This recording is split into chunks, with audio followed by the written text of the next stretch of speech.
Hi everyone, Katie here. Welcome back to another layout video. Today I'm going to be following this sketch, although it is pretty loosely, but that was my idea when I started working on this. Now I am running low on my Christmas supplies.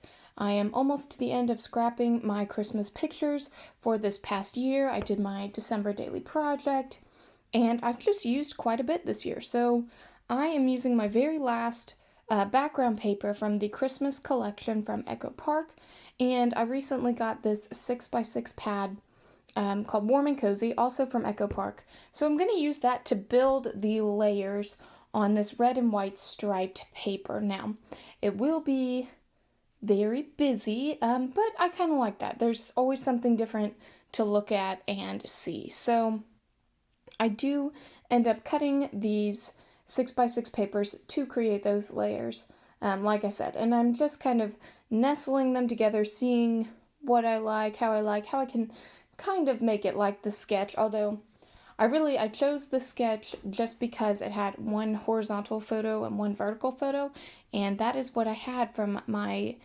Christmas morning photos. It was just one of my husband and I in our disaster of a living room and our little puppy standing in front of a present.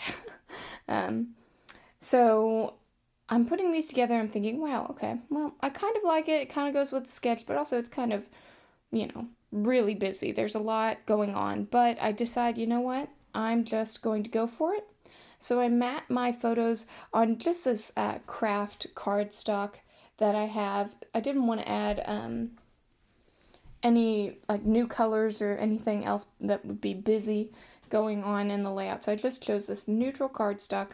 It's actually a scrap that I had in my scrap box, so that works out really well. And I know you can probably already see things from the sketch that are not quite lining up with what I have on my paper, and I think that's okay. The sketch is my inspiration, and I am following it loosely. I don't think that you need to follow everything exactly to a T. Just make it what you want it and use the supplies that you want to use. And if it means that I have, an extra paper or one less, layer or something, that's okay. I think that's fine. So I'm going to distress the edge. You can see I have that little flower over there. That's my edge distressing tool. And I wanted to distress the edges of the kind of woodland animal page just because I wanted it to be a little bit different. Since that was kind of a highlight paper, a main paper in the layers, I just wanted something to make it stand out a little bit. So I am doing quite a bit of distressing on that. I actually ripped the paper a little bit, but you can't even tell. And I end up actually covering up that spot with a photo, so it really does not matter at all. But I do end up tucking that little white piece up at the top behind the kind of woodland creature paper, and I think that looks a lot better than what I had before. So I like the layers that I have. I've kind of embraced the busyness of this layout and the fact that, not all the colors are exactly the same, and maybe they wouldn't be, the ones that would go perfectly, like the reds in the photos don't exactly match the red of the paper, but you know what? That's okay. I don't need everything to be super matchy-matchy to enjoy my photos and remember the great Christmas morning that we had. I do, though, since it is so busy, I want to make sure my photos stay highlighted. So in addition to the mat, I am popping them up on a little bit of foam tape. And this foam tape is kind of like the double-sided tape that I have recently discovered and have been raving about, because this foam tape also came from the Dollar Tree. It came with 3 little rolls, all archival quality, and really sticky, really easy to use, and it's just awesome stuff. So I've been using that quite a bit just to add another layer of depth to my photos and my layouts. So I have this sticker book. It's from Simple Stories. I think it's called a Vintage Christmas, and it is awesome. I am not a vintage style person at all, but it has so many stickers that I really like using. So this one that says Christmas, it's kind of in a wood grain style. It's got a white border. I put that down on the craft cardstock because it's a very thin sticker. It needs a little oomph to it. And then also I didn't want it to get lost on the page. So Christmas is going to be my title. These are pictures, like I said, from Christmas morning. I thought about making the title Christmas morning, but I didn't really find a sticker or letter stickers that I liked that said morning. So just Christmas, and I think that works very well. And in following the sketch, it looks like there are two little buttons there on the right. But I used these little circle stickers, and one says 25 and one has a little deer on it. And I thought that fit because of the woodland paper in the background. And it just kind of starts a little cluster over there on the side. And I'm using that same sticker book to add what looks like little tags or tabs in the sketch. I use those, they almost look like little tab stickers.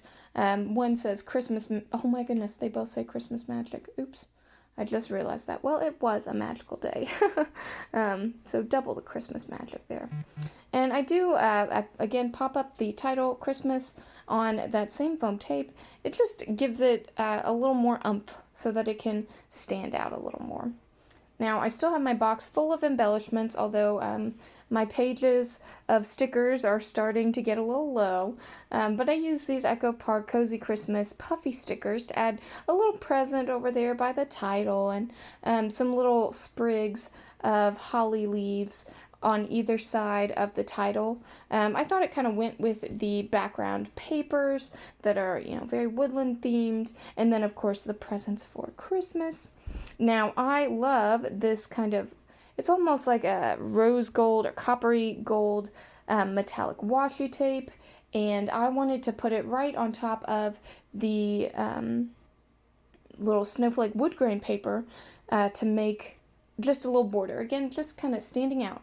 And you know what? I ran out of this washi tape. It seems like I have washi tape forever and ever and ever until it's one that I really, really want. So that actually ran out while I was working with it, and I had to use part of it that was, stuck to the cardboard tube.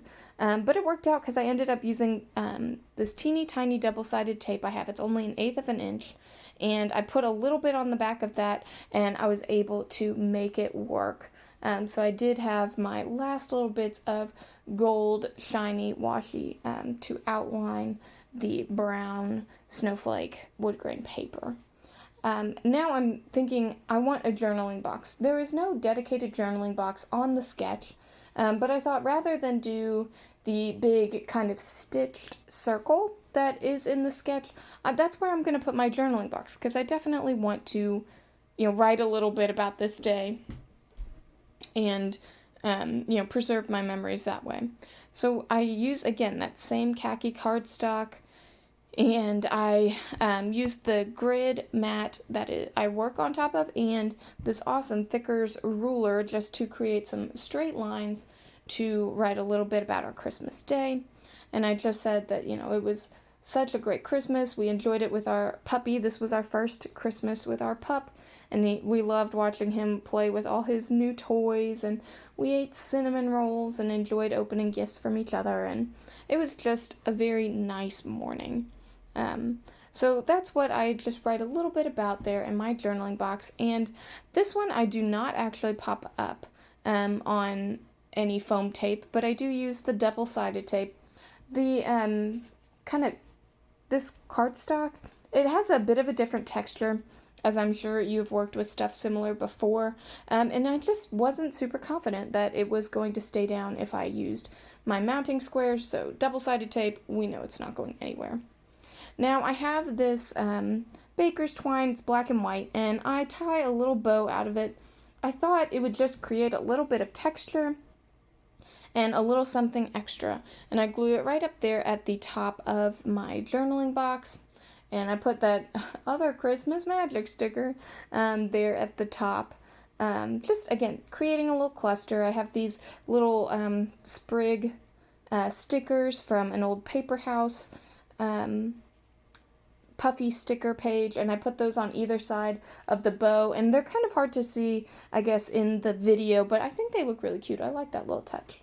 So I'm just trying to add a few more embellishments. Over by my little circle stickers, I add a little sparkly Christmas tree, and I'm thinking about adding a little present, a sparkly present next to the little puffy present that I had, because while this layout is busy with all the papers and patterns, it doesn't have a lot of embellishment, and that's where, I usually add my sparkle and shine, so I wanted to do at least a little bit of that. And I did notice that, the thing that I'm missing in the sketch, really, aside from the stitched semicircle, which I replaced with my journaling box, was that little tag in the bottom left corner, which I didn't want to leave that out, but I wanted it to be symmetrical. So I actually used washi tape to create that little tag area, both in the bottom left and the top right. I thought the top right needed a little something as well. And now I'm sprinkling just a few more little stickers. They've got a little shine to them throughout my layout. And I'm thinking, you know what? It is about finished. I think I'm getting to the point where I like it. So I do add just my little black doodly border. I think it just adds a little something there to frame my layout and finish it out. So here I'm just finishing up that layout, those little doodles. And I do a few on that white paper too. I think it adds a little something. That's it. Thanks for watching.